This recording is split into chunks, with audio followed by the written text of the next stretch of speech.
ശരിക്കും ഇനി ഇവനെ ആക്കുന്നതായിരിക്കും ഇത്. ഇനി ഇവന്റെ കൈരളി കൈരളി ശരിക്കും കൈരളി ഇങ്ങനെ ഇറക്കല്ലടാ. ഇതാരാന്നറിയില്ലേ? ഇവനറിയില്ലേക്ക് സഞ്ജുട്ടൊക്കെയാ. ഇവരെന്ത് നീ അപ്പൊ ഏത് ലോകത്തെ ജീവിക്കുന്നത്? ഇത്രയും വലിയൊരു അപരാധത്തിന് നിനക്ക് അറിയില്ല. നീ എന്തൊരു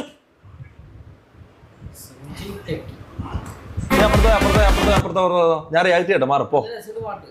നല്ല രസമുണ്ട്. എടാ മങ്ങൂന് ഇഷ്ടപ്പെട്ട്. അപ്പൊ ഇങ്ങനെയുള്ള ഓഡിയൻസ് ആണ് ഇതിനുള്ളത്. ഓക്കെ ഓക്കെ ഓക്കെ ഓക്കെ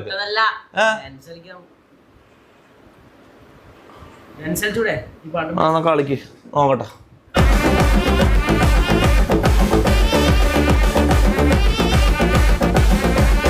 അപ്പൊ ഇവർക്ക് വേണ്ടിട്ടാണല്ലേ സഞ്ജു ടെക്കി. അപ്പൊ ശരിക്കും ബുദ്ധിമാനാ.